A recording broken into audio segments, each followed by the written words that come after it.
Okay, well, here you've got to just use your imaginations. Right up till the 19th century, there was nothing here. It was a big black hole. And Viollet-le-Duc then arrived. He opened up the windows, and he placed a staircase, which was his project for the Opera House in Paris. I don't know if you know, but the Opera House in Paris was the result of a competition. Viollet-le-Duc was a young architect. He didn't win. Very upset. And 25 years later, he arrived in Roquetaillade and said, I'm going to place my opera staircase. A very, very important point is that this is the only private house that Viollet-le-Duc worked on. And so the only interior decorations and furniture by him are here in Roquetaillade.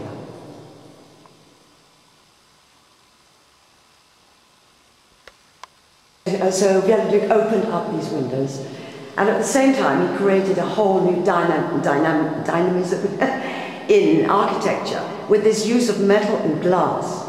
And his influence was going to go to the States with the first skyscrapers in Memphis in the 30s.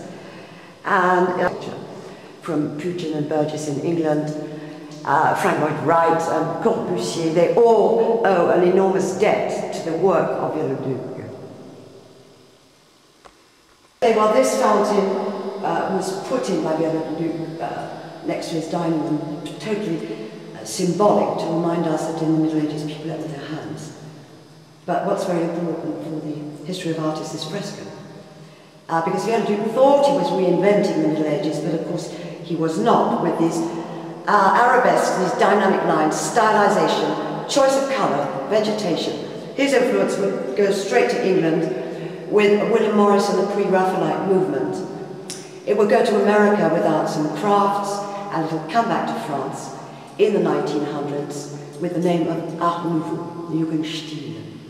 So in other words, the work of Viollet-le-Duc here was to influence all the decorative arts throughout the Western world, the second part of the 19th century. All these sculptures you'll find the same in Notre Dame, because he used the same drawings here as in his restoration of Notre Dame. But this monkey is very special. It's a symbol of a Freemason, which of course Viollet-le-Duc was. And a monkey eating an apple meant that the workers were well paid, and if they were badly paid, the monkey would eat his tail. Another signature of Viollet-le-Duc, a bat, because for him, the wings of the bat were the most perfect representation of a Gothic vaulting. The original Gothic vaulting is very complex because there's 29 meters of stone sitting on this vault. So you begin with this motif in the ceiling, which is typical Middle Age, parchement plissé, but very stylized, which is repeated in the woodwork and the furniture. But above all in this room are these painted canvases.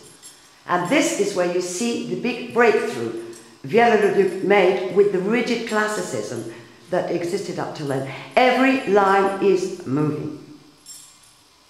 Frankly, when you're having breakfast in this room, you don't need to read the newspaper. Just look at the walls. Okay, well, Viollet-le-Duc did not want to open any windows on this floor. He wanted to leave the arrow slits, but the owners said, look, please, Mr. Architect, we intend to live here, so we must have some windows. But admit they give very little light, which perhaps explains why this extraordinary decoration has been so well preserved.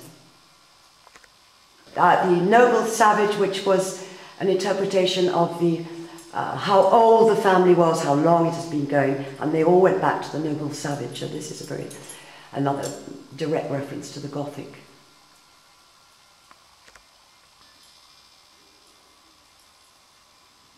So he's there holding his coat of arms.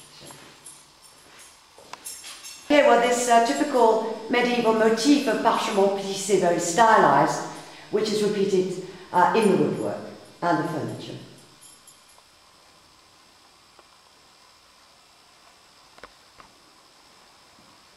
Okay, the detail is absolutely extraordinary. For example, the tiles don't go up to the woodwork. This is two reasons. First of all, that we don't feel crushed by this very, very charged decoration. And secondly, it means that the tiles stand out like a carpet. Okay, this is a typical chair that you would have found in the Middle Ages. You can either sit this way, which is quite normal, or else you can sit like this. Okay, well, we had a whole regiment of Nazis here during the war. The family stayed on, so they didn't do much damage, thank goodness. But what they did do is take all the leather from the chairs to make their shoes.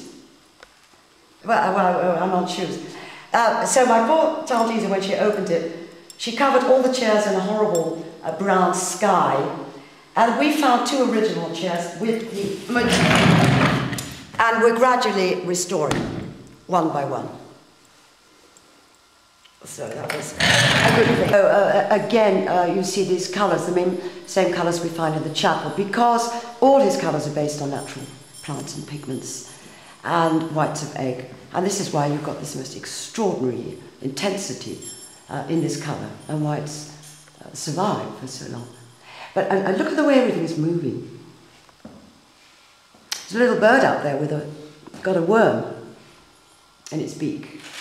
And then up here, the 2 little snails up there, they don't move very fast, but they do move and they are round. So they've got their perfect place in one of these paintings. So just if you look at them, they're insects, dragonflies, moths, butterflies.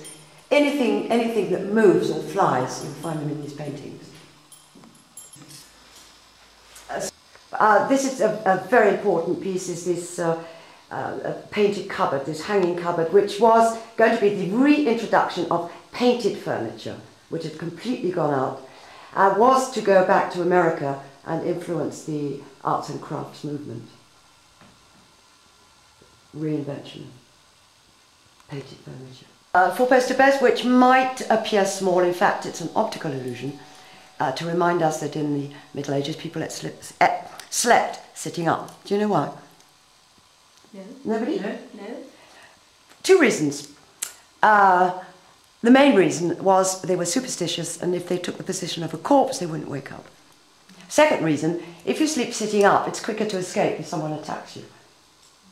Why in the Middle Ages did they have 4-poster beds? Do you know why? No. No, all right. 2 reasons. First of all, warmth. Secondly, much more important, was privacy.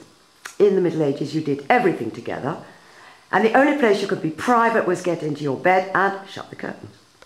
Okay, look at him. He's staring direct at the bed. And what is she doing? Away. What's she doing? She's blushing and looking the other way with her eyes lowered. Okay, well, under the Virgin's feet there's a rat. Now, it's a pretty odd thing to put in your guest bedroom, a rat. Maybe didn't like their guests very much, but more probably a reference to the plague. It's obvious that the Marquis and the Marquise were royalists. Just hold on. The Marquis and the Marquise were obviously royalists, so Viollet put the lilies in for them. He, of course, was Republican, and if you look in the angel's wings up there, what's he done? Red, white, blue.